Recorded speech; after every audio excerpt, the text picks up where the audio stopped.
UGLY, that game had zero alibi last night. 27-2. L in the Mile Get High City. It is 9 to noon to discuss all of it, make you feel so much better, and to remind you that the trip to Brazil is still 3 weeks away. I'm Billy Schmid, alongside in the iHeart Megaplex, Armin Sarian, the master mixer of that beautiful Monday montage, and executive producer of the Packers Radio Network, and the man that you were listening to last night alongside the Hall of Famer, Kevin Harlan. Beautiful digital asset that our guy, John Kuhn, at KuhnJ30 posted of Kevin Harlan getting ready, getting in the zone, dialing in the last little changes to the chart before, John, what may have been one of the uglier football games that we've watched of players wearing Packers uniforms yesterday, even though it was preseason.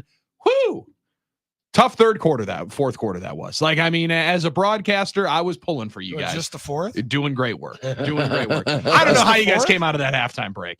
Coming back, that deep breath of 30 more minutes. Come on, brother. Let's go do it. Great work. Well, so, you know what's crazy is, I hate to say it, but if you don't mirror your stuff with the opposing coach, a lot of times you're going to get an effect like this. And yes, it was I can't remember a preseason game in my life as one-sided, where a team doesn't accidentally score a touchdown or kick a field goal or get into the red zone. Into the red zone. Even the Case IH red zone last night. I mean, sorry, Case IH, bad sponsorship. Everyone go buy tractors because we need to help them out. You got to the end of your broadcast last night, and Wayne just had to go Case IH, Case IH, Case IH, Case IH. Okay, I said it 4 times. Here we go. I got one per quarter in, and we got him in. We're in. We didn't have a Chevrolet scoring drive. I haven't seen anything like that. It was unbelievable. Yeah, it was. To the point where in the first half, I started making the case, we just need the sides to change. We just need them to start putting in some subs. Yeah, even this thing out a little bit. And yes, because which happens a lot. We only have about 2 or 3 guys that are going to start out there on the field. And that didn't turn out to be the case. They put their 2s in, and what it turned out being was our 2s, by the time they put their 2s in, had already played 30 plays against their 1s, and their 2s came in snotting fireballs and stomping their feet like a bunch of bulls ready to run through us. It was like they had all the energy. They had all the, the rest, and they were ready to pounce. So it was a bad setup that way as far as physicality was going to go, as far as energy, and like it seemed as like far as it energy, as far as being in shape goes, as far as having your wind, having your legs, and there was a lot to it. But I felt like that was a big one. Every time they made their substitution in waves, they came in with some energy and some fervor, and we never really got to that spot. Now, I will say, second half, defense picked up some defensive standouts. There's some good stuff from the game, and we'll talk about that too. Yeah. But the overall sentiment of this game was there were guys with opportunities to really separate themselves, and the team as a whole did not really show up last night. But granted, 31 of them showed up and didn't dress. Yeah, and John, I think that's the exact point, and that's the best part of the conversation. Players had opportunities to separate themselves, and I think that's where some of the disappointment, even more so, was pronounced last night, right? Like, especially Sean Clifford. There's a lot of people that are big fans of the Big Red Dog here in Green Bay Packers land, right? No doubt about it. People want to see good things come from Love this Sean offseason. Start Clifford. Well, Charles and Arkdale needs to get a good look. He wanted to get a good look at him last year after the Vikings game, but right? You said it well last night. If you do, and you said it last night on Packers OT, Billy, if you're doing a lot of risk it for the biscuit, which is people liked Clifford last year because he's the gamer and he takes chances and he's fighting and gunslinging. You need to have some biscuits. We got to get some biscuits out of the oven. There's no biscuits in the oven last night for him, unfortunately. And albeit though, if that one pick, which is a difficult one, I mean that's a tough watch. However, if that does go, and John, you're making the case of it on the broadcast, and I thought it was right, that if they go down and score on that drive, much different for the 2s and 3s coming out in the second half. If this is a 10-3 game instead of a 17-0 game, and Jared Stidham's running over people like he's Jerome Bettis on the way to the end zone and 20 seconds left. Had they completed one of those 50-50 balls on the first drive, Bo Melton, Malik Heath, either one Had they completed either one of those plays, even if they don't score the touchdown, they kick a field goal, the drive ends inside the 10. Yeah. Because they both had an opportunity to catch that inside the 10. If that drive ends, doesn't go a yard further, but ends inside the 10, they kick and make a field goal there. And then you go right before the end of half with Sean Clifford. You don't throw that interception, and you end with a field goal there. And you walk into halftime 10-6 saying, they started their ones, we played our twos. It didn't look pretty. Their ones were moving it on us, and it was hard for us to move on them. But it's 10-6, right? That's what the trend felt like it could have been, probably should have been. But those two plays were so big, and that's how these swings can go. You would feel entirely different. Matt LaFleur would have felt entirely different. The entire team, the entire vibe, the broadcast, the fans, everybody would have felt entirely different had that thing been 10-6 at halftime off of just two field goals. And who knows what would have happened after that, but just off of two field goals. Then you get to the second half and you say, well, look at how good the defense is playing here to start the second half. And they did. They looked really good. And the defense looked great for the majority of the second half, minus one drive by Zach Wilson. Looked really good in the second half. But then the offense couldn't muster anything, couldn't get anything going. And Emmanuel Wilson played the majority of the game. And Michael Pratt looked to really struggle last night in those in those environments. So it was bad all the way down. I say this, Billy, the worst part about it, and we do have some answers. We do.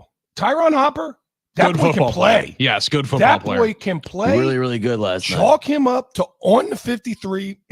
Chalk him up to special teams contributor already. Chalk him up to, if we need to throw a backup linebacker in the game, I feel good about our chances with that guy at some 100%. 100%. John, they clarified as to invalidated why they took him in the third right after taking Edgerrin Cooper. And I think it's so interesting of Goody's philosophy over the last couple of years. We've seen him shift in this way where he is unafraid to bring in competition at a spot high in the draft, right? 2-3 with Tucker Kraft and Luke Musgrave the year prior, Edgerrin Cooper and Tyron Hopper this year at the linebacker spot. I'm with you. I think he can absolutely move. You saw his speed in the SEC last year, but there were some decent amounts of missed tackles last year. You wasn't missing a whole lot of stuff last night. And the other part of the answers that we may have gotten, John, maybe this was the difficult ask. I would have liked to see a few more kicks. Again, now you don't get into the red zone, but sweet Sassy Molassie, my man Greg Joseph, brother, we get one op. We're going to get one chance. We at least got to hit the net. I mean, like that was, John, like when you start thinking of the opportunities falling flat, one field goal opportunity, one kick on a night like that. And I mean, he pushed that thing so far off to the right that it's difficult to not think that Anders Carlson kicked off. And he did himself some good work last night by not being onto the field in the kicking competition. Preseason games generally are taken with a grain of salt, but when nothing goes right through 60 minutes, and I mean, we had a tipped ball interception. We fumbled the opening snap. I mean, let's be honest. We fumbled the opening snap, and we fumbled the last play of the game. We fumbled the first play and the last play of the game. Listen, I was not going to win a lot of games. When you fumble the first play and the last play of the game, your highlight is an interception that went off a defensive lineman's helmet or a sack that probably was a face mask on the safety anyways. And we got that if you want the highlight. And your best plays were the penalties on the opposing team. That's how bad it was. It was the fact that nothing worked. Nothing went well. You didn't get an answer in the kicking game. Nope. You didn't get an answer at the quarterback position. Nope. If you don't get an answer at the quarterback position, you don't find anything out at the back end of the wide receiver position. Defense, unfortunately, looks like there's some holes in it and feels like there's some holes in it. Now, there's some reasons for that, and I'm not going to hit the panic button just yet. And I feel like, when you practice against the team, you kind of give them the answers before the game, right? And especially in the preseason. Well, I was going to ask you about that. You're not going to necessarily go out there and throw a bunch of new stuff into a game plan that you didn't just run the practice before, because you don't want to show a whole lot on the game film. And yes, the Packers did get beat up in this game, and there's a lot of reasons to be worried about that. But we didn't play 31 guys. We didn't play 31. And out of those 31, 27 of them were are top end guys. Right, the top dudes. Yeah, you just don't have the football team you have. If you look at the starting lineup, I mean, people are on here, our season's screwed if Jordan doesn't play. Well, what if our top 21 out of 22 guys don't play? I mean, that's true of everybody. You say our season's done. Yeah, for most teams, their season is done if their starter goes down. Most teams in the NFL. And with that being said, what if 21 of their 22 guys and that's don't the thing play? And that's the thing that's frustrating a little bit about preseason is you're right. It's a game in front of you. When you see your team in your uniform struggle, you get in your head that way. And I understand the text. If Love goes down to Love, we don't have a number 2. Listen, I understand the struggles and it's one game and it's a preseason game. Like you said, with nobody playing now. Now, Dan, the 715, don't start making excuses that game. It was a pig period. No, I don't think anyone made excuses. Yeah, I don't know that there's a whole lot of excuses. It's bad. It was a bad game last night. We talked about it. I mean, that's what it is. And John, it seemed like, and based on what you said practice-wise, it seemed like it was the culmination of the week of practice. The worst part, the worst part was not the game. The worst part was not the game. The worst part was actually witnessing the practice before the game. Yeah. I had a feeling after watching practice that can't miss that I made before practice started on Friday gonna be a tough one. Was going to be an absolute tough one. Could possibly miss. When I saw what happened out there, and make no mistake, the first groups when they started practice on Friday came out hot and humming. Sure. The first group on offense, bing, bang, boom, looked pretty darn good. Their first series. The first series on defense, bing, bang, boom, looked like it was a 3 and out. Like both sides looked like they were doing good to start the practice. But as the practice went going, and you got to keep this in mind, there were 90 plays. 90 plays ran on Friday's practice. That's a lot of team. Because of 2 minute and everything else. Wow, okay. There were 90 plays ran. In the heat and altitude on Friday. In a 2-hour period. There were some guys. Dang, that's a lot. And I will say this. I will say about the biggest thing I found out about this Packer team is their conditioning ain't what the Broncos is. Especially that altitude, right? It's not.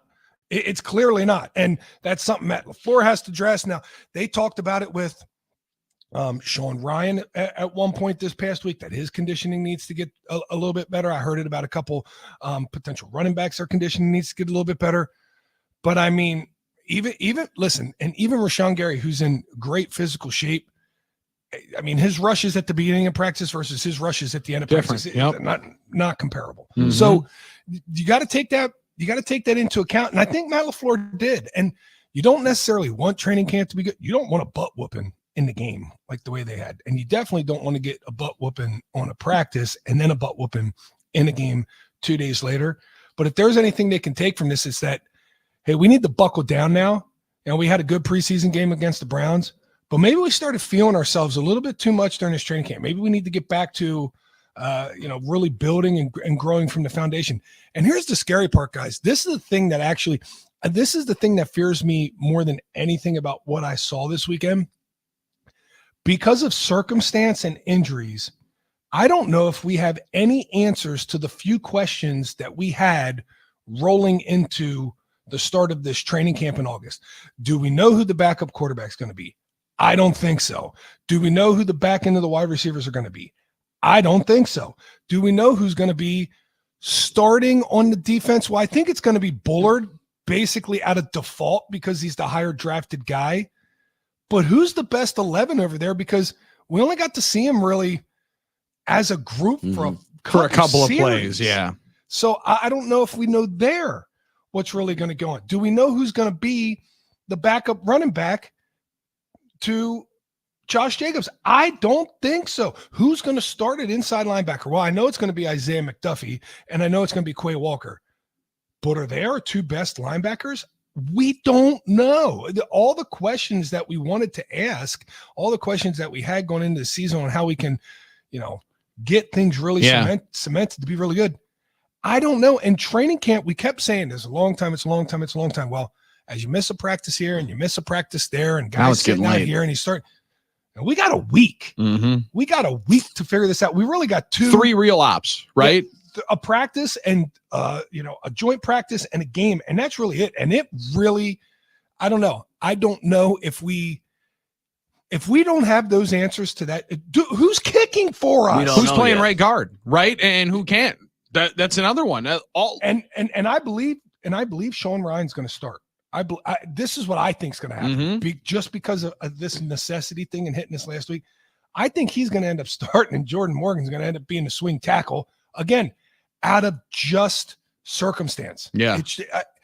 Do we have any? We don't have any of the answers to the test. That's what makes me feel like this camp, albeit we've had some highs and we've had some. I don't feel like if we don't have those answers, did we get any better? Yeah, and it's funny how one preseason game can change your whole perspective. It can make you second guess how you're feeling. Yeah. This is what sports does to us. Now we're sitting here saying we're going to feel the team. It makes you think about in the middle of camp, to John's point, there was a moment where all of your first day 1 and day 2 picks were all on the sideline in the rehab group. We're not one of your first 3-round picks. We're on the practice field. Like that brings up and fosters a lot more questions than answers. Yeah. And a lot of those questions we're going to answer on the NicoletLaw.com talking text line, which is 414-799-1973. Everyone's saying we're not making excuses. How many texts we getting I don't see about a whole lot of excuses being made. Who made an excuse? Who's making excuses? We're talking about the game and why things happen. At least John was talking about why it happened. So I don't understand. Come on, guys. Matt LaFleur said last night, well, that was a long night. Certainly it wasn't what we were hoping our guys would come out with. More strain, more effort, more grit. After kind of getting humbled the other day in practice, then to have it happen again, not where we want to be. Nobody's making excuses, but Dan in the 715 says that was a pitiful showing for a football team. Embarrassing. Don't care, preseason or not. It was pitiful, and LaFleur has some explaining to do. Don't tell my man number 60 that. He had a great game last night, number 60. We need to get my man a different jersey. 60. I mean, John, you've been around football a lot longer than I have. Any difference makers you can think of wearing the number 60? You know, it's an NFL uniform, barely. You know, it's a tough number to wear. No. There was a linebacker way back in the day, I think for the Eagles, Armin. Look him up. Number 60. He was a badass. Well, are you talking about Chuck Bednarik? Did he wear 60? Well, we had Leroy Now, Caffey. Chuck Bednarik also played offense and defensive line. That's fine, but is that who I'm thinking of? You're thinking of Chuck Bednarik. Okay. One of the greatest football players of all time. Okay, times were different. Bednarik and the Packers had in that era Leroy Caffey. Rob Davis wore 60. Don't slander 60. I'm sorry, Rob. Okay, what was Rob Davis? He was the long snapper, right? Yeah, but he was one of the long snapper. He was an OG. Oh, he was an OG in that long room. snapper. Yeah, but OG you know what it is. I mean, you're the long snapper. What? What'd you say? He's from Ship. Thank you. Please Put be some clear. respect on that name. No, just be clear about what you just said. Ship. Oh, with a P. Got it. Okay. I wasn't ready. Leroy Caffey was the great Packer as well. On the other side of Dave Robinson and Nitschke. And I thought we were going to be talking to the only great Leroy for the Green Bay Packers coming up this weekend when we hang out with Leroy Butler. We are hanging out with him. That's Leroy. Well, now some people still think it's Leroy. Yeah, but that's not. Even though it's Leroy. Yeah, there's Leroy Caffey and Leroy Butler. Well, and don't let Leroy confuse you because he'll call himself Roy Lee, and then there's a big difference. Well, I don't feel bad. And then we're all over the place. If he gets it wrong, I don't feel bad. 414-799-1973. Greg and Franklin. What do people expect under Softy LaFleur? Some things are just a given. Woo! Vibes change after a 27-2 L. I just gotta say, if the Packers won by 40 last night and we were dubbing them champions, everyone would get on us. Wow, what are you guys doing preseason? Well, champions? That would be a Mickey Mouse title. That would be. And we may have found a Mickey Mouse title out of last night. So there is a positive, John, and Armin Sarian is going to bring you that positive in a matter of moments. I mean, an elite positive for Packers fans. And it was in all thanks to you and Kevin Harlan last night on the television broadcast. Great work last night by our guy, John Kuhn, Wayne Larrivee, and Larry McCarron. Bang up job on the radio call as well. Armin Sarian produced a hell of a show last night. And it's going to get better because they're going to play one more of these preseason games coming up on Saturday against the Baltimore Ravens. And we're going to be there on Thursday when that joint practice hits Ray Nitschke Field. We're with you on the NicoletLaw.com talking text line, sorting through the rubble and making chicken salad out of chicken next on 9 to Noon.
Well, this guy wasn't trending quite as much as Ryan Tannehill was a night ago. But backup quarterback wanters.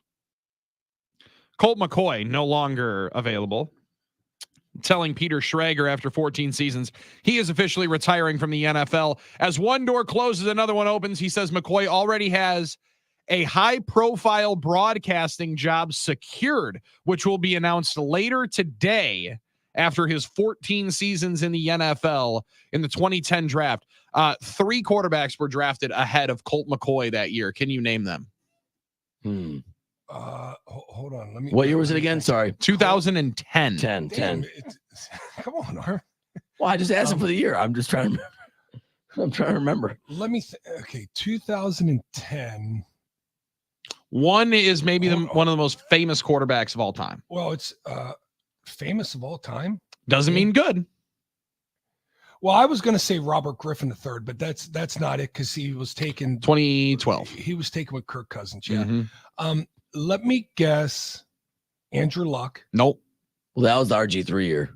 Yep, he was right ahead. Was it Stafford and? Nope. Oh, so 2010. 2012. 2010. No, Stafford was 09. It's hard to do years for me. Hard to do years. All right, 2000. It's hard to like get separate years. One of these is a former Viking. Sam Bradford. Yes. Okay, because he had the last non-slotted rookie deal. Yeah. 2 more. Oh, now there's 2 more? Just 3 well, total. there were 3, so now there's 2. 3 because 1 got named. I thought, keep in mind, I got in at like 4 in the morning. I get it. Right? So when I hear numbers, they might stick in different spots in my brain than the I rest know of it was you a guys. late flight. I know it was a late flight. Okay. And I caught a stinker of a game, and then I had a stinker of a flight, and then I fell asleep at 4:10. Okay. What do you mean? There wasn't Kevin was elbowing you a little bit. Wasn't a great spot on that plane. No, we didn't have enough for some reason. We had plenty of overhead space to go there. We didn't have enough overhead space to come back. I don't know in the 4 days who went shopping and decided to bring a bunch of shopping bags on the plane. I came back with the same 2 bags that I went out there with. That always for some reason, there was no space for my luggage on the plane after the game. So my actual carry-on suitcase sat on the seat between me and Larry McCarron. And we rested our arms on there. And we commiserated over that miserable game that we just got. And all the questions that we were talking about here, we talked about in that seat as we both leaned upon my suitcase between us in the seat. By the way, his suitcase was also in the row with me and him. So it was not a comfortable flight home. So you're saying people brought bags home from Denver? That's a tough spot. That's a tough spot. I mean, depending upon how many. And listen, there's a lot of good shopping down there in Denver. That whole downtown area is awesome. Awesome to have. Cherry Creek is a really cool area, and anybody that's got an in at Denver Country Club, find me. I will do a home and home. In fact, I'll do a home and home. I'll take you to Horseshoe and Green Bay. Well, now you can have me at Denver CC. Now I like that you're bringing up the Country Club here, John, because you were firing it up a little bit with the Country Club folks. Now we've gotten into this a little bit here. Were we dabbling around at Denver Country Club? Was that one of the Country Club snob spots that was being boasted about here? Yeah, what's the deal with firing that back up on Twitter a little bit on the vacation? He's RIP. Pour out a little liquor for your boy at Country Club Snob, and he is finally done faking it. So faking it until he's making it. He never actually made it. He just faked it. There's a lot of people pissed. You know, I won't understand this till the day I die. Because he's a well-known golf kind of troll account, right? Basically, he started out as a parody account, turned into more of a troll account. And here's the deal: if you don't have the backbone to put your name on what you're saying, should you even say it? Because here's my thing: people talk about him. I've seen a lot of people over this weekend talk about doxing and using the word doxing as like this terrible thing. Now it's a serious threat out there nowadays. Why? What's this is my thing. I don't understand why people have such a problem with doxing. Like, okay, you doxed them. What's worse, calling out somebody who doesn't have their name on something, or being the person that doesn't put their name on something and just take shots at people all the time? I am get so what you're confused. Trying to ask. I am so confused as the relationship that people have with social media and reality what it means to them. Yeah. It's the wildest thing. It makes it makes absolutely no sense to me. And why would doxing ever be considered terrible. Well, doxing is by the way, just for, and I'm going to say it, but just so people that don't know, doxing is the term used to publicly provide personal information about somebody. Try to bring up the internet things on the internet without their consent that they wouldn't want people to know, and provide information. Okay, so address, name, whatever. Okay, so that is what the term doxing came from. But then actual. You're talking about bringing up different opinions that people don't want you knowing, or people knowing you said at some particular point. So initially doxing was for what Armin said. We don't need you bringing up, the kids, the address, my kids' names, my address, my phone numbers. That's the initial term for doxing. Now doxing is turned into if you call out an account that has an eggshell on it for who it is.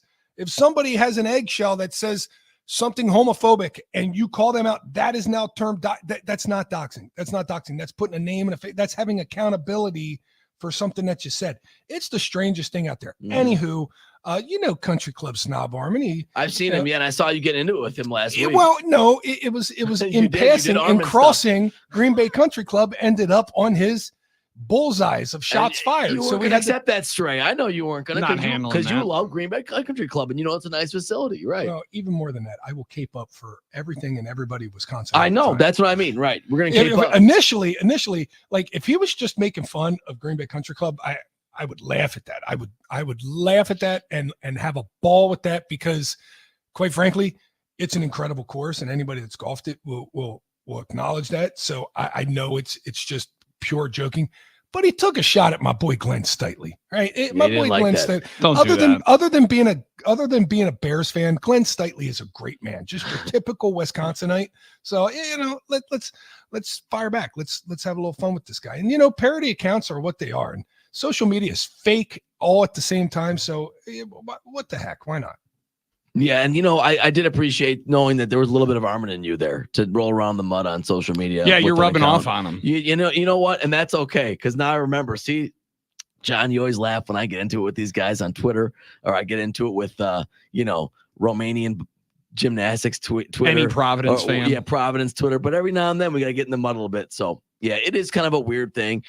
It probably would make Twitter less fun if you were required to put your name on it, but it would make it a little more fair. No. People wouldn't say the stuff they say without the veil of protection. Why do you put your name on it then? Why do you put your name on it then, Armin? Because I am responsible and accountable for the things I say, and I'm proud. Not so you're saying, business, but you're saying to me that it is actually more fun to not be responsible and not be accountable for some people, not me. I mean, for me, I like putting my name on what I say. I'm represent myself. If you are accountable, I'm not a troll on Twitter. Is my point. But do you not want everybody to have that same accountability, or you actually? No, I'm okay with people it. Not okay. No, I'm okay with it. I think some people wouldn't have the chest and the stones to say the things. There wouldn't be as much humor online if everybody was not allowed to, or would not feel the veil of like, all right, my keyboard warriors aren't going, I'm not going to be taken. What do you always say, Billy? I can't believe this site is free. Can't believe this website's free. Because there's a lot of funny stuff out there that we'll admit we laugh to, that probably, if there weren't just these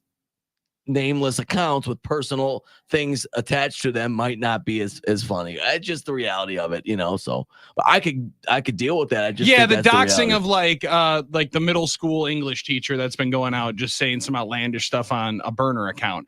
Then I get John's point of like, see, there's nothing wrong with that. We want this guy out here.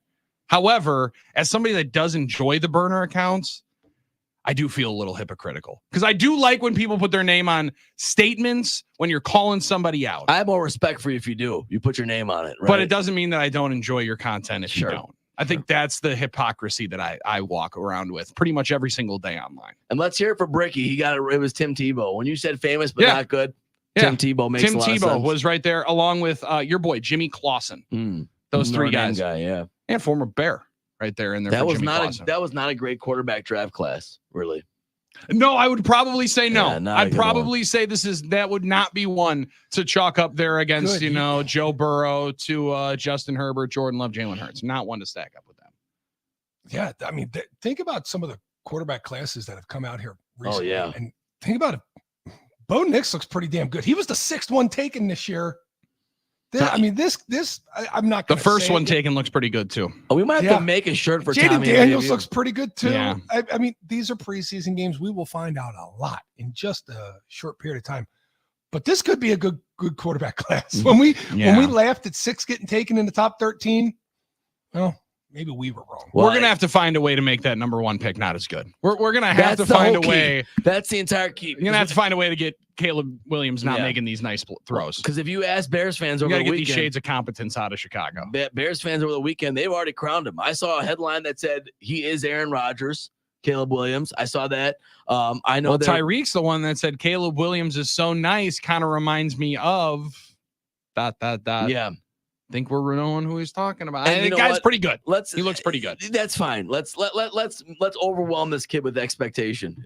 And let's see if he can handle it. Let's do that. Kind of like the 32 title team. There's a lot of expectations on that team that may have almost fallen short if it wasn't for a stupid loophole. But I'm triggered. Thank you to Kevin Harlan and John Kuhn last night on the television broadcast for bringing this to our attention. You thought we weren't going to be able to spike the football in Bears fans' face after the Packers catch a 27-2 L. Only the 3rd time the Packers have finished a game scoring 2 points.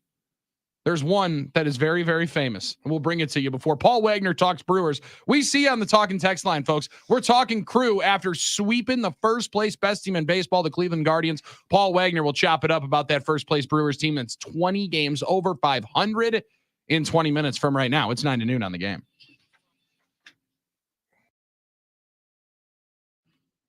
We're coming up on the best time of year once again, guys. That's right. Football season right around the corner. We finally made it to week 0 in college football. Hey, give yourself a round of applause. We made it out of the darkness and football season is here. If you're one of the millions of fans last year that was making money, making picks on Underdog Fantasy, then you're in. But if you weren't, why not be one of the cool kids and join in and have a chance to win 325 times your money in a single night by simply choosing higher or lower on your favorite football player stats this year? The Underdog Fantasy app is my favorite way to invest all football season long legally from your couch in Wisconsin. All you do is pick higher or lower on players' stats like yards, completions, receptions, touchdowns even. And it's super easy because making picks on Underdog is simple. Best part is they keep you updated on how close your picks are to hitting. It's even easier to get started. Just go download the app today or search them online, underdogfantasy.com, and sign up with promo code Billy, BILLY. Underdog will give you a highly discounted pick to use on your first pick'em entry, plus a first-time deposit offer of up to $1,000 in bonus cash. You heard me right. First-time deposit offer of up to $100 in bonus cash. That's Underdog Fantasy. Promo code Billy to claim your new customer special of a gimme first pick and your deposit offer. Must be 18 plus and present in a state where Underdog Fantasy operates. Terms apply. Concerned with your play? Call 1-800-GAMBLER or visit www.ncpgambling.org.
See you Sunday, and go Pack go.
That's Metro Market on 76th and Cold Spring.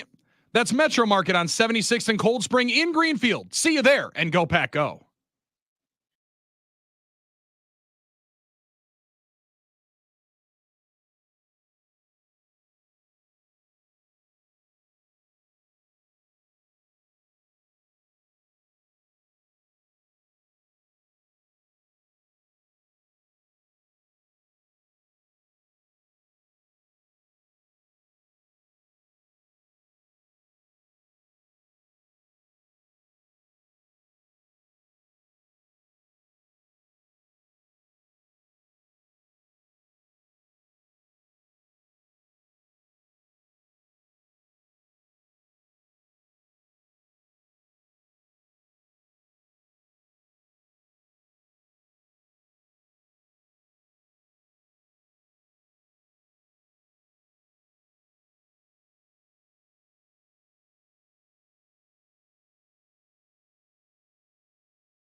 Nine to noon, our best hour of the day is coming up in about 12 minutes from right now. But we're throwing you into the club, and listen. Did you notice my bumps? D-Rock likes it. He said, damn, boys. I just broke 2 trim boards just rocking out to that banger, man. My adrenaline is pumping. Hell yeah. You know, it's football, baby. Let's go. I'm trying to keep the energy up a little bit. You know, the club vibes. Let's get our body moving on the Monday. Yeah. Not for necessarily for all of us. I'm speaking for myself. Just trying to get my own energy up. I don't want to get a little fist pumping going. I don't want to include John in that because I don't want John to feel like I'm saying that the energy's got to get going. No. John, at least I'm out of sleep here. So no, we're all ready to go. We're firing and rocking and rolling, man. We're excited. Do not be counting other people's energy. I'm not implicating you, so I'm speaking for myself. The way you are trying to monetize my energy today is like Greg and Franklin trying to pocket watch athletes. No, he does do that. He does like doing that. You are energy watching me like Greg and Franklin right now, Armin. That's true. I do that. But hey, you know what? And I think my energy is either meeting or exceeding yours today. Definitely exceeding. Definitely exceeding. Considering you're a little low. Considering the even though you brought in Glazers today, usually that fires you up like no other. You would have thought he had a story from Quick Trip or something. It's amazing to me. It's unbelievable. Oh, I did go to Quick Trip. I did go. Because it was a longer night for you us. And the working class people. We had to get up and come back in. And it was we. You keep saying we. We all came into work today. We were all working late last night. That's what I meant by that. I didn't mean. What time did you leave here last night? 12:45 because we got off the air 12. Oh, you were here. I got some extra stuff done. I got some extra work. I was going to say. I started the montage early. That was my choice to start the montage. Were you making that montage like, I got to use this play? I'm amazed that there was that much. Oh, you want to talk about digging shovels in the sand? My man Hunter was in his bag getting highlights last night. We had the Chandra Lynn doing the highlight package. It was good hard. luck. It was hard to find highlights. The Packers scored in the third quarter on a safety. That was the game. The highlight package was quick and brief last night. We did have Sean Clifford running for a first down.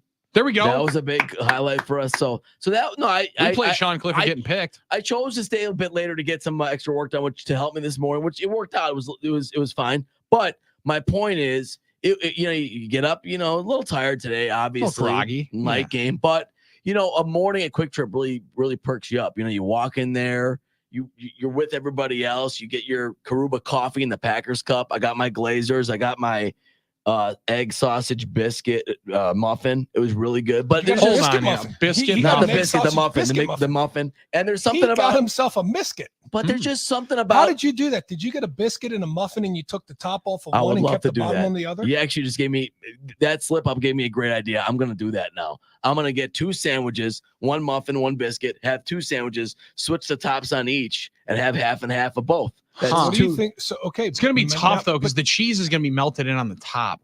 Right. So I'll just flip the. Probably gonna have to flip the bottoms. Yeah. You just take you have 2 tops. Is how you finish that deal. But my question is, have either of you tried their version of the McGriddle? It's like a waffle one. Yep. Yeah. It's a waffle one. Yeah. I haven't tried it. Electricity in your mouth. It is amazing. That is the goat. Now you can't always go to that because the processed foods here in America, we got to, and your weight loss success here, Billy, we got to be careful about what we put in there. Sure. But when you're ready to indulge, that is the thing, right, that you want to get. You want to talk about waffles? We're going to be talking about the Potawatomi Sportsbook coming up here in about 15 minutes from right now. The waffles that I had yesterday when I joined Doug Russell for Packers game day. You had waffles? Chicken wings and waffles. Yeah, they set us up good when we They're go there. all day brunch. Now John's been talking about the wings at Potawatomi. Oh, they're good too. Yeah, dude.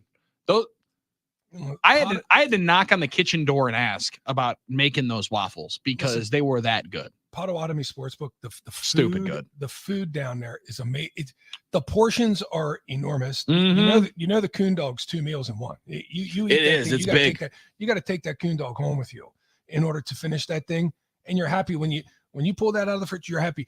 But everything they have down there, it's amazing, and it's so. It's not that expensive. That's the thing. The prices are a good deal, man. You go to darn near you go to a fast food restaurant and Potawatomi's challenging you to find something easily at a fast food restaurant for less money. Yep, no doubt about it. No, the deal's right, the price is right, the food's right. I love it. So, and it's always the same with Quick Trip as well. That's why I love. And there's something about the community, right? You're with people that you're sharing. It's good vibes. I love that. And the vibes on the Oneida Street Quick Trip are just electric, like you, aren't they, Armin? I did feel that. I'm walking in today. It's like, hey, we're starting on a Monday, the working class. There was a bunch. We're all in here working. I saw there was a bunch of trucks. There was a bunch of landscapers in there. There was a bunch of construction trucks. I saw roofing and me. So you're talking about guys with calluses on their hands and holes in their jeans. You come in there, all. Well, we give each other the nod, like knowingly, like, yep, another week. We know what we're into. We're in the trenches, another week. I had to get my vibes, that's my the look takes they ready. give you. You give them the look back, and they say, "What does this guy do? Are you wearing a quarter zip? What? Well, I'm a roofer. I'm a construction. I drywall. Oh yeah, we're all together. So, there's something cool about, you go on the quick trip. That's where, the salt of the earth people, like we all go and share that morning together, and then we're off to our day. And that's the world I know, man. You know what I'm saying? So it was awesome. It's always a good time. Yeah, that's it's a good vibe to know you're part. It's like, hey, for one generation, it was George Webb's, they gather for breakfast, at the counter, sit down, now it's quick have trip. a moment. Yeah. No, now it's grab 4 monsters and a couple of sandwiches and that's hit good. the road. And with, like I said, I see the guys, the construction guys, like, yep, you and me, like we're in this together. We're in it together. We're doing now it. You just need a neon shirt to walk in there with. Neon shirt, feel a lot better. Some boots, some steel toe boots, not my blue Nikes. I can't wait for Armin to start rocking steel toe boots, John. That's going to be a game changer. Vinyl the book. No one cares. Tune in hoping for more football insight from Kuhn, etc. Click. Try again in another 3 months. Hopefully you understand how much more there is to talk about in sports world, and you would do it. Well, Vinyl the book. Wait, what happened there? I heard click, and then he did more talking. And then did more talking after the click. But normally when you click, you hang up. Usually it's over. Yeah. Normally when it goes click, you're like, wait, did somebody hang up? You hang up. Please hang up. Did I and get try your call disconnected? again. They did hang up on me. What the hell's going on? No, instead it went click, John, and then it started scrolling on the voicemail, which is the thing that I keep messing up with. Oh, I can still actually get the call if I click while he's in the voicemail. He did the whole. He hung up on us, and then he texted us how pissed he was. It's like, if you were that mad to hang up on me, I think I got the point. You don't need to also text me how mad you are. Yeah, we got it. We understand it. Well, we're going to have some conversation about the offensive line and some other things from last night's game. But I appreciate that you saw that there was some stuff to have insight from that 27-2 L last night. More importantly, we're going to talk a little bit more about maybe that joint practice that went down on Friday, where some of the Packers who are going to be starting, the majority of the starters were there. There are a couple, as John Kuhn said. There are guys that played last night that will start for the Green Bay Packers. 1-2. 414-799-1973. 1-2. Those were the first 2 hours of the program. Good. Let's be honest. Not great. This next hour, elite production comes out in hour number 3. It features a Kuhn's Can't Miss. It's on the other side. John Kuhn, Billy Schmidt, Armin Sarian. It's 9 to noon on the game.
9 to noon.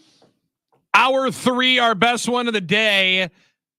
Starts out with Pitbull. Hard to beat that. The naming rights holder to the FIU stadium in college football. Makes sense. It's week 0 in college football. Stand up, Saturday fans. It's almost here. Sunday ball is around the corner. And Sunday football that looks more like Sunday football outside of the Sunday football that we took in and broadcasted for you last night, Packers and Broncos. John Kuhn was there. He was on the television broadcast with Kevin Harlan. I'm Billy Schmidt. I talked to you on Packers OT late night. Armin Sarian brought you the entire show as the producer of the Packers Radio Network. But John, you were not only there in broadcasting yesterday and being able to see, well, as many Packers as there could be in uniform. 31 of those men were in sweats on the sidelines, but you got to see the entire squad on Friday. And even though there were a couple of reports, right? A couple of reporters were there writing different stories.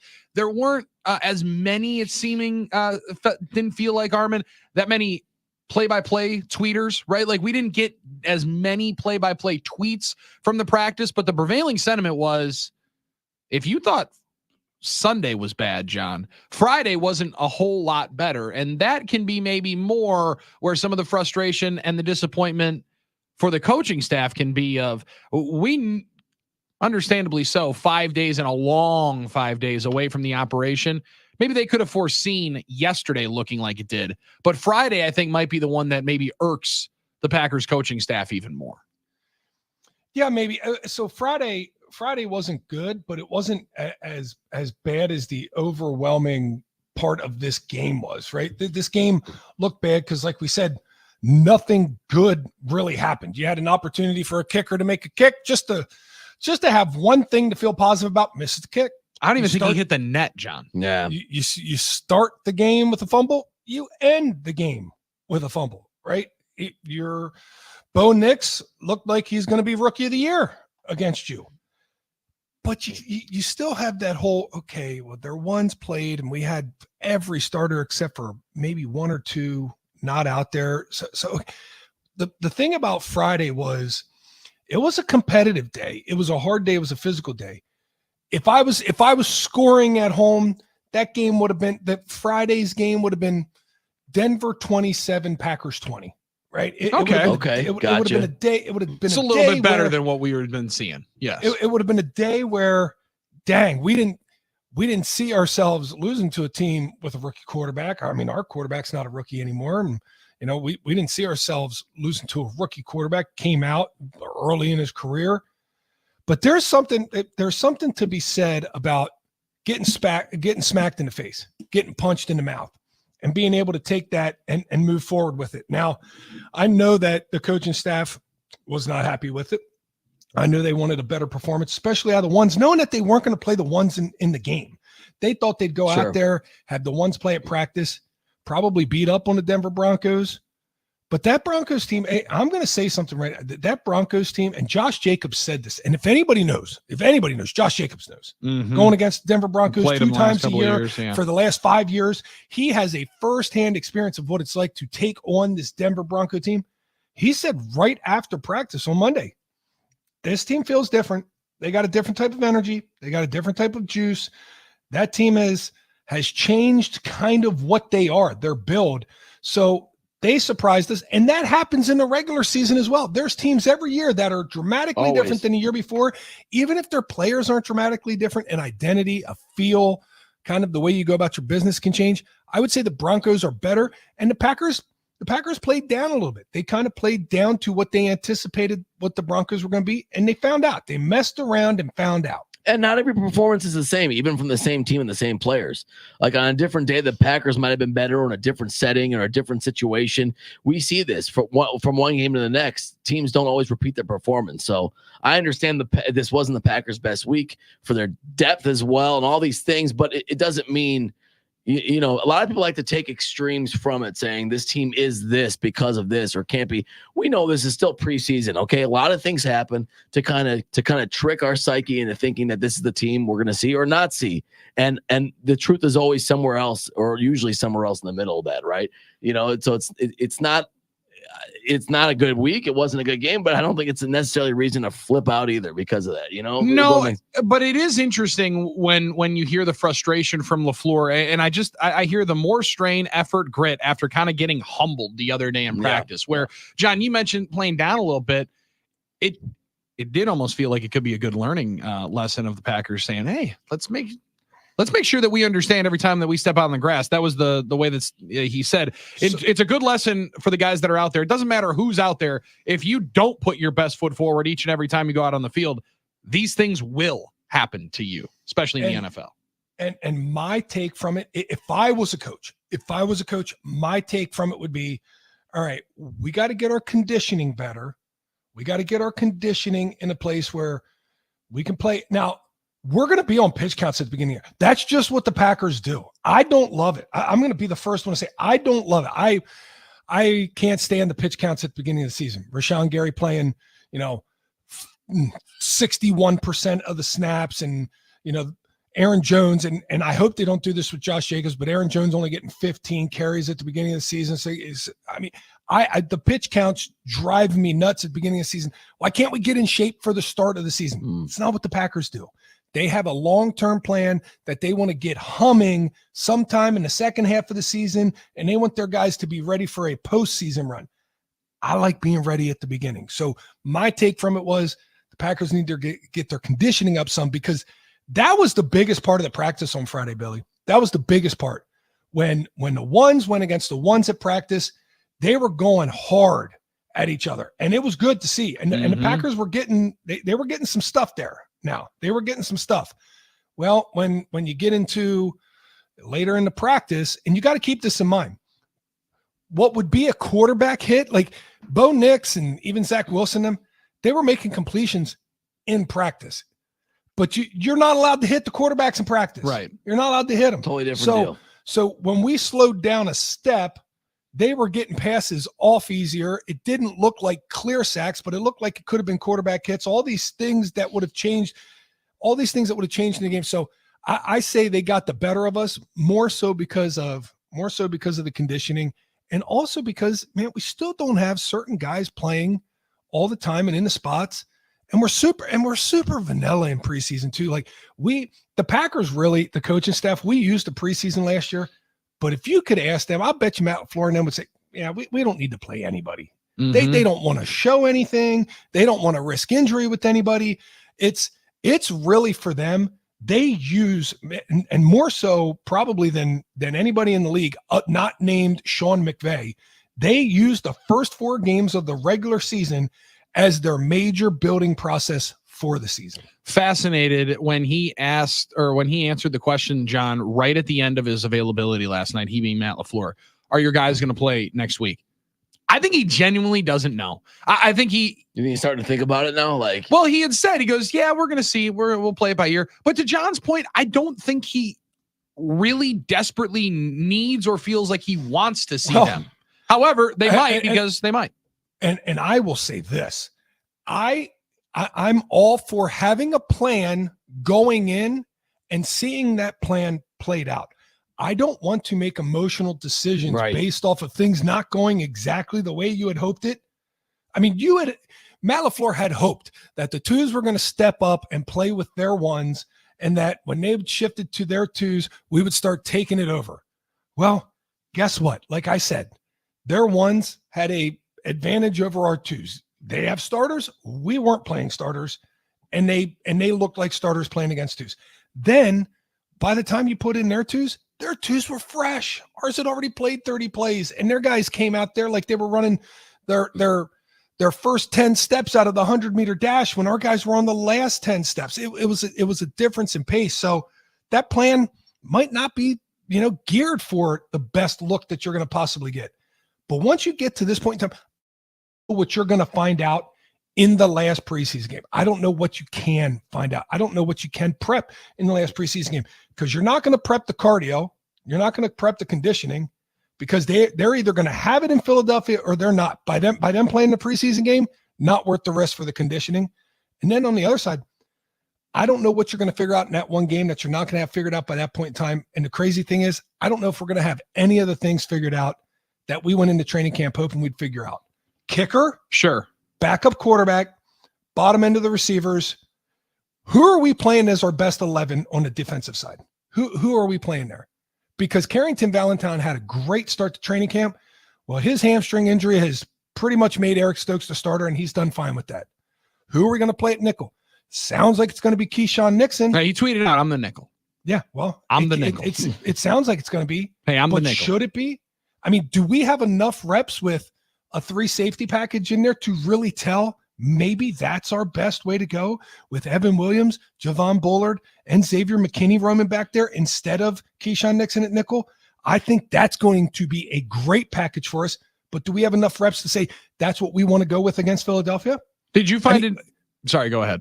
I was just going to finish. And then you start talking about on the offensive line. Do we know who we want to be our starting offensive line? We can't possibly, because Jordan Morgan has missed only the significant part of camp. He looked so great at the start of camp, and he's missed everything that you needed to see in order to start him week 1 against Philadelphia. Well, I think they know who they want to start. They want to start Jordan Morgan. No, 100%. Yeah, they want to start Jordan Morgan. Will they? That is a different question. But to your point, John, about the nickel, and I thought this was interesting last night to see Javon Bullard bouncing from one of the back end guys with obviously Xavier McKinney out and Anthony Johnson Jr. would bounce over more to the McKinney role when they went to a base. But to see Bullard when they went to nickel drop into that nickel role. We had seen Evan Williams try to experiment there a little bit so far during camp. That might be one of the moments where they're saying, we know these 3 are going to have to be on the field because they're 3 of our best 11 players. However, are we just pigeonholing Williams into being a nickel because that's what we had originally crafted up? That's an interesting part of experimenting with that. I asked Jeff Hafley because if you just put X's on players, you don't necessarily know. You could say this is the nickel Sam, or you could say this is the strong safety and the nickel Will's backside, and that's somebody else. You could literally, if you just put X's out there, you don't know who's who. So I asked Jeff Hafley, which one of these 2 guys is the nickel? Because to me, it feels like Javon Bullard's more of the thumper. He's more of a thumper. Evan Williams is more of a playmaker. He's more of a savvy guy. He can play all kinds of different spots. So I naturally, just like everybody else, thought Evan Williams was probably going to play more nickel. No, that's not the case. Javon Bullard's actually playing more nickel than Evan Williams is. So I found that fascinating.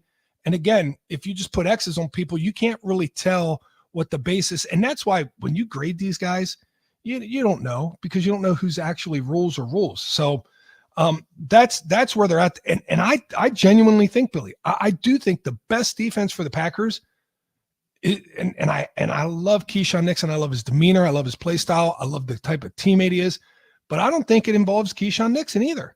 I think it could potentially be 3 safeties or even a version of Carrington Valentine, Eric Stokes, and Jair Alexander. But again, we haven't seen that package because Carrington Valentine hasn't been available. Is there enough time for Carrington Valentine? Nags asked me that exact way last week on the podcast. To earn the spot? Nickel? Yeah. To earn the starting corner spot. I think the starting corner is already gone. I think if he comes back, see the problem is, who do you put at nickel if it's Stokes, Carrington Valentine, and Jair? None of them really want to play the nickel. None of them are really inside. None of them really want to. Keyshawn wants to. That's like his niche. That's his knack. But I don't know if it puts the best 11 on the field when he's there. So is there a 3 safety package that kind of puts a nickel down there that really wants to play it? I'm sorry. Your boy, Reagan Franklin. Speaking of pocket watching, Kuhn, how long do you think it took those 31 slackers to count their $750 million during the game? They already knew how much they were making. They already knew. Come on, Greg. Are you kidding me? Jeez. They already know what was cashing in. They already know it. But we did have an investment question. Hey, can we, but before we get to an investment, can we say this, though? I saw online somebody tweet out, well, you know the status of A.J. Dillon based off of his active inactive availability tonight. That I don't think that's the case. A.J. really struggled with, the practice, the physicality, and potentially the altitude on Friday. That might have been a precautionary measure for A.J. Dillon and the Packers here last night. Emmanuel Wilson, he had an opportunity last night to separate himself. I don't think it happened. I wouldn't be surprised if we see a heavy workload out of A.J. Dillon against the Ravens. A lot to see, I think, from A.J. still. So yeah, and the other part of it is, I mean, we talked about it with Carrington Valentine. We talked about it with Edgerrin Cooper. We've talked about it with a number of these guys. Jordan Morgan. Damn, Marshawn Lloyd would be fun to be able to see in these moments because very well could have supplanted himself cleanly as that number 2. So I ask you, as we said, we got plenty of time for these things to work themselves out. Again, here we go. Because of injury in the preseason and because of lack of performance at the kicker spot, do we have any answers that we set out to get at the start of this thing? So I got half an answer for you on the kicker thing. What's the half answer? I don't think the kicker's on the team. There's an X factor. There's a third kicker. There's a guy out there. They're picking up a kicker. Sorry, man. There's a kicker. There's a kicker on the grassy knoll. Is that what you're telling me? There's a kicker on the grassy knoll. I watched this go down. Just because he missed one last night. I mean, just because I don't even think. I think he kicked it into 114. Like that's the problem, Armin. Like it could have been a close miss. That was a brutal miss by my man Greg Joseph. We can't have total revisionist and history. I'm a Greg Joseph stan. I know, but what kind of history are you talking about? What are we revising? Mason didn't kick 80% for the first 4 years of his career field goals. So I mean, we look back and say we had Mason. He was great, and that was kind of a different time then. Since so I know, you know what happened, John. Do you know what happened since the beginning of Mason's career? This is what happened, and this is what people are striving for. Justin Tucker happened. Harrison Butker happened. Other kickers that were better. Michael Badgley, the Money Badger, happened. I mean, guys have been kicking at 90+ clips for years now. So we just expect more machinery type guys that are machines that don't make mistakes because there are good kickers out there that have become more and more proficient. I get it. Guys don't miss anymore, so we need that guy. Mason didn't kick 80% for his first 4 years. Mm-hmm. That was 7, 8, 9, and 10. Look at the kicking stats back then. Far different than now. I mean, right. There was at one point in time. At one point in time, Armin, the career field goal percentage leader was Vanderjack at like 90%. Now there's like 5 guys over 90. Yes, and specialists are getting more specialized, and they're getting better and better at it. I just think we'd be naive to expect total perfection out of these guys. I don't want to see guys miss field goals either. But I'm not ready to, it's like relievers. They give up runs sometimes. I'm not ready to throw them out just because of that now. You might be right, Billy, still, if the kicker's not in this team. But if there's another one out there, if Justin Tucker's sitting out there, I'd like to know. Can I just say, I want to put you in Brian Gutekunst's seat for a second. Who are you taking one of these? Today at 11:20 a.m. Central Time, I need you to pick. If I had to pick right now, and I'm taking one too. I'm sticking with Carlson, Joseph, or somebody else. Well, depends who the third guy is, right? Randy Bullock or Brandon McManus. Those are the two available that I'm looking at right now on SpotTrack. McManus wasn't great last year, right? There's also a lot going on with the Brandon McManus. He's got a lot going on. I don't believe he's going to get He also kicked in Denver for a long time. I guess my point is, if I had to pick between two guys, you got Anders Carlson for a reason in the first place because you believed in his game, right? That's why you drafted him and stuff like that. So if there's some early struggles, there's early struggles. Is it going to cost you a playoff spot? Is it going to cost you a playoff win this year? No, just a playoff game. You hope not, but maybe it will be. But you know what? If there's a kicker out there that is never going to miss, I'll take him and let me know who it is. So the options aren't there. So here's my answer at 11:21. 1 minute behind you. I agree. You got at this point in time, you got to keep Anders Carlson unless you bring somebody in and they just absolutely destroy a workout. If they destroy, and I've seen that happen before. Yeah, your boy Will Lutz, right? Will Lutz down there in New Orleans. We went through an entire training camp with Garrett Hartley and another kicker, I forget his name, and they were battling it out. This guy would make 3, this guy would make 4. This guy would next day he'd make 4, the other guy would make 3, and they battled it out for an entire camp. And everybody just felt on the team, I don't know if we have one. We made final cuts. Garrett Hartley made the team. And then they tried out Will Lutz, and he absolutely destroyed his workout. And now he's been one of the better kickers in the league for the last 9 years. I guess, and Ryan Longwell started as an understudy too when Brett Conway was drafted and failed. So if there's a guy there and it works, I trust the judgment of the front office, but I just think for me, that's where we'd be right now when I don't see another obvious option. I mean, we all felt pretty good about Greg Joseph until he missed one last night, didn't we? He was kicking pretty well. No, last week has been tough. No, I felt great about Greg Joseph when he was 22 of 24. And that one windy day, Billy, you saw it with me. That one windy day when he went 2 for 8, he has not been the same since. He has not been the same. Well, that's true, but guys will have bad days. So yeah, but you just can't turn no, a bad day I told into you, a week Armin. And a half. Yes, it wasn't that day. That's he hasn't been the same since then. Then it's an easy decision. If we think that no, because Carlson's kicks are a trip to Hollywood every single time. Every single kick. But there's Hollywood? No, you are going to Cedar Point with Carlson every time. Forget Hollywood. Forget the limelights. You are going up and you are coming down, and then you're going back up, and then you're going back down. It's Six Flags every single time. And I just, for one, John, my blood pressure can't handle that, I don't think, for 17 games. Like, I get you guys, but I think they got to do something It's different. never made for as much must-watch television when a kicker walks out on the field. But goodness gracious, we're talking about some blood pressure in the state of Wisconsin. I wanted Alex Hale to win the job so bad when he came out, and then the jokes just wrote themselves. He comes right after the wind and the rain, but can you kick through hail? I don't know if anybody could outkick him, and clearly they have. But what's even worse than that is he started the first day 6 for 6, dialed in, and then Mike Heller just happens to mention the guy hasn't missed a kick today. Guess what? 4 straight. And one of them was like Joseph's yesterday, where I don't know if I've seen him kick since. I don't even know if they've let him kick since then. No, John, he's doing his own warm up, and our boy's not even in pants. Like he's got the shorts on. You know he's not doing anything. That's a tough scene. You know what we are gonna do? We're gonna go to one of our favorite places in the whole wide world and somehow scrape together a win after a disappointing L last night.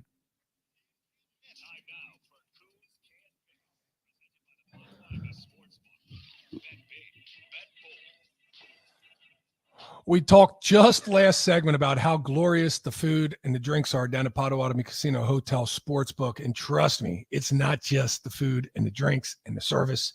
It's the atmosphere. We're talking seating for over 200 in incredible lush recliners, couches, high top tables and chairs, bar stools, and staring at a 2,000 square foot LED curved screen. You can see every and any sporting event you want down there, real nice, all at the same time. It's big enough. It's the biggest sports book outside of Vegas. And don't take our word for it. Make your way down there and try it out because it is fantastic. Now, I felt really good Friday morning before practice saying, hey, I'm on the GBP train and I'm going to ride this GBP train all the way through preseason.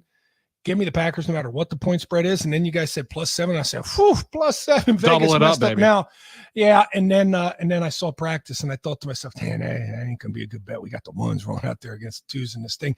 That was an L. Doesn't matter. Still had a big win of the week. Armin, that means 2 weeks in a row we have gone 3-2. And that's all we want. We've won 2 series in a row. Everybody take a shot. We've won 2 series in a row the last 2 weeks. So is there any safer bet than taking a baseball game and picking against the White Sox? Is there anything safer than that this year? I think it's the safest bet out there. They got a win against the Yankees last week. I bet against them the day after that. I'm going to pick the Giants to cover 1.5 at home against the White Sox today. We got to bet baseball.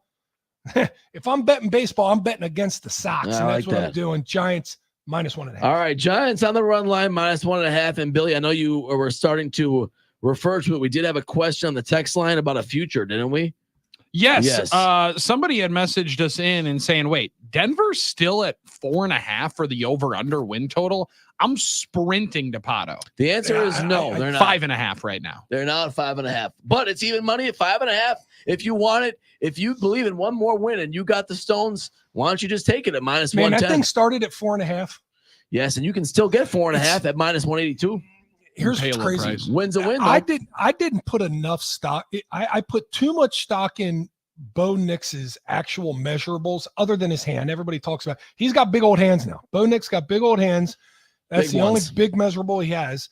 His height, they have him listed at 6'2". He's definitely a tick under that, and he's not that big. Mm-hmm. But old boy can run. He's a 4.5 40. He's got a little bit of athleticism to him. I am not afraid to admit, Tommy and Bayport on the Bo Nix sweepstakes, I don't know if there was a sweepstakes, but Tommy and Bayport, Bo Nix can play. Baby, and I was surprised. I didn't give him the credit that I should have given him, mostly because he threw 2,000 passes in college. I don't know why I saw that as a bad thing. I saw that as he can probably only play in college. Yeah. But 2,000 in passes in college really seems to be paying out for Bo Nix. Yeah, Tommy and Baby, he didn't underestimate him. Tommy and Baby, it's his baby. I just want to make sure because I don't want Tommy to come at me and say I got it wrong. Yeah, figure it out. All right. And John, when you watch some of those throws in college, I mean, you want to talk about trip to Hollywood. Those first 3 years at Auburn were brutal for Bo Nix. But that looked like Oregon last night for a good quarter and a half. That looked like Oregon from a year ago that he was running. You know what's crazy? And this is the one thing that gets lost on Bo Nix, right? SEC Freshman of the Year, way back in 2019. Everybody forgets that. Yeah. But he just, and last year, everybody kind of really remembers Michael Penix. But Bo Nix was the Offensive Player of the Year in that conference. Yep. With Caleb Williams, with Michael Penix. He was the Offensive Player of the Year. He was a Heisman finalist. I mean, yeah, we forget that about him, and I don't know why all that went under the radar. 414-799-1973. That could be an interesting bet for a Rookie of the Year. He is the highest handle at the moment. The most amount of bets and the most money coming in for Offensive Rookie of the Year bets are all coming in on Bo Nix. And last night we were able to see probably why. Brian said, F it. Let's just go for 2 every time. And on 4th down, go for it. If we don't get the first, well, it wasn't meant to be. I feel safer with our offense than any of these kickers we got out here. Well, Billy, Brian and Dan Gamble, buddies.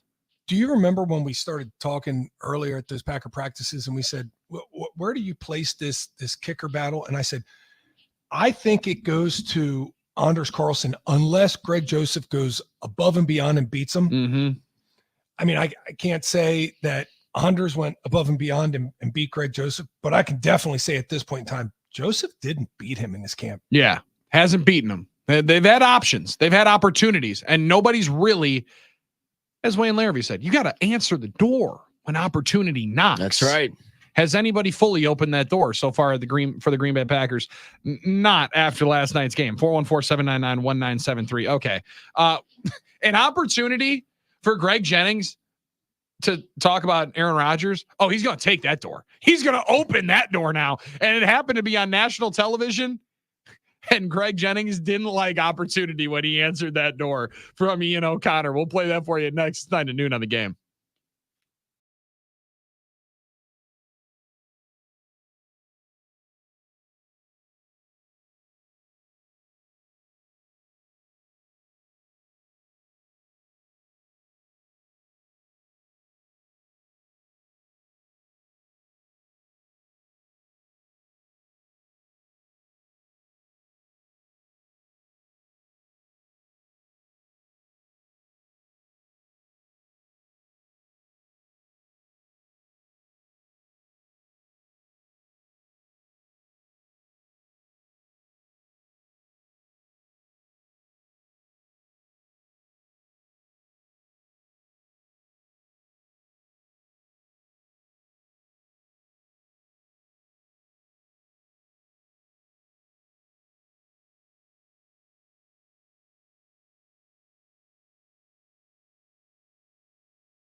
Hour 3, our best one of the day. And one of our favorite things to be able to discuss. Saltiness is a beautiful thing in sports, right? I love pettiness. I love saltiness. I also really appreciate a commitment to a bit. Now, the commitment to the grudge that Greg Jennings has held over Aaron Rodgers is impressive. Like, I actually do give him a round of applause for keeping it and holding it as firmly, John, and seemingly with as much vigor as it happened and started with when he went to the Miami Dolphins. You know how Matt LaFleur says he wants to see guys fight all the way to the very end. He wants to see them strain, no matter how far they get down. He wants to see them. That's what Greg Jennings is literally doing with the Aaron Rodgers bit. He will fight till the very end until his last gasp. He will not give this one up. Well, and he's fought less, but he's cared about it still, and he makes that clear still. That whatever the hang-up is, he sticks with it. We're getting close to a decade now. Even more. This is more than a decade. Yes. Even more. And it's still affecting him. Like, we've all got to get over that girl. Okay. At some point, we've all got to get over that relationship. Like, she didn't talk to me at prom. She didn't. And it's over. It's over. You got kids. She's got kids. Everything's good. Maybe you still need closure somewhere, some way down the line. But it's clearly still a thing for him. So they had him on with Ian O'Connor. Yes. Right? So Ian O'Connor out of the darkness. Ian O'Connor will be on with Drew and KB this afternoon. Oh boy. Yes. Let's go. And now Drew's known Ian for a substantial amount of time. He did. He didn't get them because Drew knows everybody. Well, that's why I think he was so confused when his book came the day after Mike Heller's. Oh, after Mike Heller's, yes. Yeah. So. Well, Drew was a little disappointed with me. Did my book come yet? I don't see it here. Seen it up front. I don't see it here, John. I saw one for Billy. You can borrow mine. Whose book? You know what? I'm okay. I don't read. See, I got blasted yesterday for saying that. Drew goes, Billy, how far you churning through the Rodgers book? I said, I'm on page 3. Yeah, Billy's not I don't want to say it. How much time do you think I have to read a book? Are you a reader? No, I gotta be inspired to read. Like I saw a girl with a dragon tattoo, and I was like, okay, I heard the book's better. I gotta read the book. Sure. I was inspired to read a book. So then I read that book, and I read the other ones. The girl who played with fire, and then the girl who sat on the hornet's nest. Right, like those two things. Those two books I love too. I had loved all 3 of those books because I got inspired to read them. Sure. Yeah. I got to get inspired to read this Aaron Rodgers book. You guys I got quotes in the damn book, and I got to be inspired. I asked Armin, I read you the quotes. Give me the good ones. Give me some quotes. He gave me nothing to inspire me to read that thing. Those are your quotes. I can't help what you said. I was elbow deep in the you could have found a better one. Anything. Yeah. Wow. Okay. I was elbow deep. I was thinking we were going to get some more Ed Rodgers out of there. There's some there, but give me the Greg Jennings quotes. No, can't, John. Can't do it. Can't do it because Greg Jennings has his grudge. He will firmly plant that flag in the ground, but not in out of the darkness. This courtesy of Fox Sports 1. The honesty aspect of things. I'm curious as a teammate that spoke out openly, publicly, about my experiences. When you sat down with him, did those align? Did you ask any questions about that? Did you ask him about me? Did you ask him about me? Did he talk about me? Did he say my name? Does he care about me? Is he still mad at me? Did he look over here? Is he looking now? Is he looking now? Questions about that because it was a big deal when I came out and told the story about, for you, the conversations that were had with 49ers and him saying, you guys should come and get him. And all of that. Did you ever talk about that? I'm just curious personally to know. We can tell. Was there any ever conversation of him saying that didn't take place? No. And actually, Aaron said the other day on TV that I reached out to 500 people and 250 called me back. You were actually one of the 250 who didn't call me back. And that's fine. I did call you. I did reach out to you. But I didn't have the time to ask him that question. And the interest to asking that question. Now that was I'm not going to settle your petty debate while I'm trying to write a 350 page book. And John, I'm trying to win a New York Times bestseller. Sorry, Greg. I'm not going to settle your personal dispute from 12 years ago while I'm writing this book. Especially if you don't call me back, especially if you don't call me back. Yes. And there's a lot more, but that was Greg probably had the best an part. Opportunity to call him back and say, please ask Aaron if this is true. Right. And, listen, I'm perfect opportunity. I'm going to play this out to you in an alternate universe. Greg actually calls the guy back and does the respectful thing and answers his questions and then says, please ask Aaron if what I said about that thing in San Francisco, first game of 2012, was true. And Ian goes, okay, because you called me back. I will ask Aaron. I'll ask him. He asks Aaron. And Aaron says, yes, it was true. End of story. I mean, I don't know what we're arguing about here. That's I don't all know it what is. we're arguing about here. It's not, Greg's not pissed.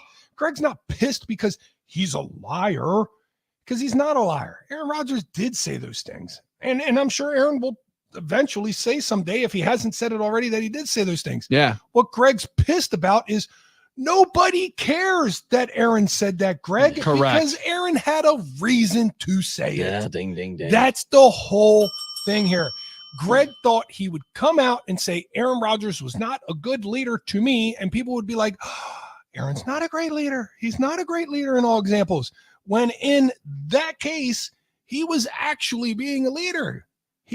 Greg did a lot of things that last year that rubbed people the wrong way. Mm-hmm. It rubbed a lot of guys the wrong way, not just Aaron Rodgers. And Aaron said something about it, and Greg didn't like it because it was Aaron Rodgers. And he thought him saying that many, many years ago was going to be this big epiphany that maybe Aaron Rodgers wasn't this great leader. That when all the blowhards on television are saying Aaron Rodgers can't lead this team, and Aaron Rodgers fighting with this quarterback, he can't lead this team, he can't get along with Mike McCarthy, and blah, blah, blah, blah, blah. And Greg thought by him saying this experience, it would elevate the whole conversation. But the truth of the matter is the context is not right. Correct. The context is not right. The context is, Greg, you were the one that really drove people nuts. And that's why Aaron said it. Never did anybody call you a liar. Never. Aaron did say those things. We all know Aaron said those things.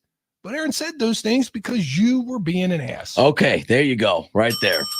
Now, my thing is, and I just want to, you guys got to move past it. I don't want in 30 years, you guys are all at the Super Bowl reunion, and this is still going to bother somebody, and that's the reason he doesn't show up. And, come on. No, we need you guys to all be able to show up. Oh, no, he's going to show up. 50-year reunion with Brett Swain and Corey Hall and Ed, the whole, because as Packer fans, we love when everybody shows up and that group stays together. I got to tell you this. I would be floored if he didn't show up, simply because then it would be another opportunity to discuss it. Right. Another opportunity for it to be heard. Like, my man has not given up on this grudge.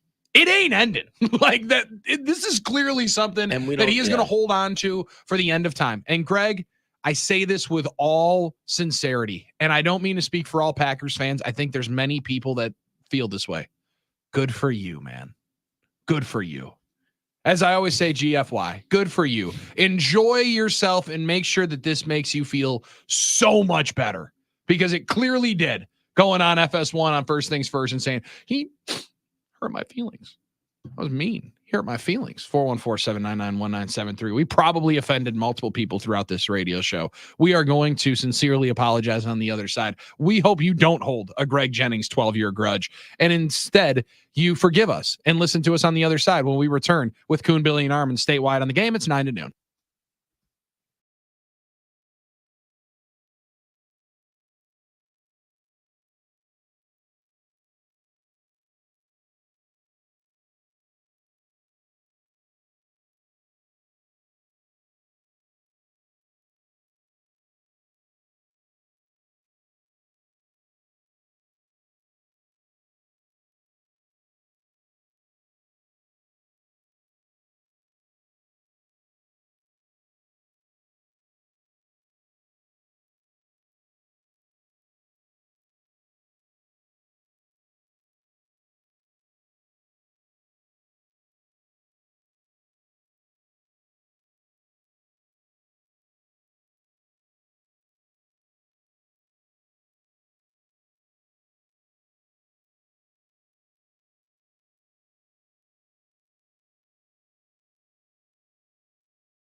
9 to noon inside the Iron Jock studios for just a couple of more minutes. What goes great with an Iron Jock workout or watching your favorite sport? A drink tumbler. Now through September 2nd, when you buy $50 or more, not only will Iron Jock take 25% off your entire purchase, you'll also get their Iron Jock white tumbler for free. Use promo code 25tumbler to go and get that white tumbler. Go to ironjock.com for more details. ironjoc.com for more details. On the NicoletLaw.com talking text line, trying to get more details here from unnamed in the 920. He said, I hate the hate that you all have for Rodgers, and I'm really sick of it. And Jennings is not even in my top 30 of wide receivers that played for the Green Bay Packers. I can't stand him. So we just genuinely ask, who hates Rodgers, especially on this radio program? Because we have one guy that's played Augusta twice with Aaron Rodgers, right? Twice with Aaron Rodgers. You went and played Augusta National, John, where Aaron did say that and one other location, Egypt, the only places that exceeded his expectations going into it. So we have people that clearly don't hate Aaron Rodgers on this radio program. Man, you know what I realized out of that comment? He's had really high expectations for places. If only 2 places in the world have ever exceeded. It's a good point. Has he seen the Coliseum in Rome yet? I got to ask now. I did. It's That's awesome. a good one. It's awesome. Did that exceed your expectations, Armin? Yeah, it was so cool. It's probably Did one you of the take the coolest tour? things. I did. Did the Earpiece and everything. Armin, the Trevi Fountain, did that exceed your expectations?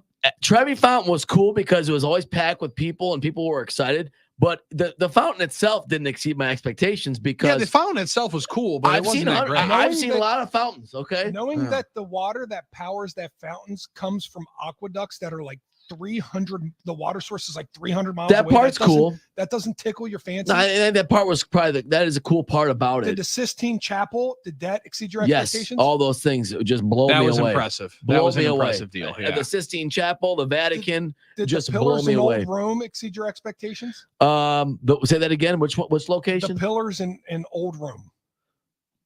I think I saw. Is that where you're talking about? You're basically looking over what the city used to be. Yeah. That was awesome. That was impressive. Chariots, and you look at the Colosseum. Those were cool in the context of how did they do this back then? I know we can build things like that now. Yeah. You know, the context of how did they build these things back then? Like when they said they had to get all the animals, all the exotic animals to the Colosseum, they had to basically go to exotic places, trap them, find a way to transport them, and it would take years and years and years to do that. Yeah. How did they get all these things there? That's the stuff that got me going. So the thing awesome. The thing that got me going is we are talking about thousands of years ago. That's the water source that they created thousands of years ago. Good point. Is still the public water source for all of every. There's public water everywhere. Yep. Every water fountain you drink out of in Rome is a natural water source that's coming from hundreds of miles away. Yeah, when they talk about the Rome, that's when you start realizing when they talk about the Roman Empire as a narrative, as a buzzword, as a noun, like that's why, because it's like so-and-so is like the Roman Empire because they truly were able to do all these things amazingly to the point where no one had seen it before. It is pretty amazing. And I did like that, Billy, because I've finally for the first time been accused of not being an Aaron Rodgers stan. Took a long time. It's amazing. Took a long time because that's the only heat I ever got was, well, Armin's an Aaron Rodgers stan. Thank you for. And it seems like every time they go out of their way to bash Rodgers. Like, okay, sweet. I mean, I don't know who on this show is bash Rodgers. If you could let us know, we'd love to know. We'd love to be able to find that information out. That's our Quick Trip takeaway of the day. Brought to you by Quick Trip. Need something for dinner tonight? Don't cook. Stop by your local Quick Trip. Pick up a freshly prepared, absolutely delicious take-home meal. Armin, you might even find. Or you might find Armin Sarian. Yes, John.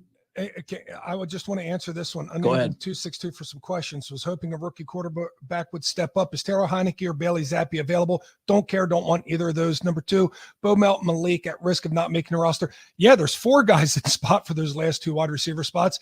I think Bo and Malik are in a good spot, but yeah, they're at risk. Brent Cox Jr. looked like a difference maker. Practice squad?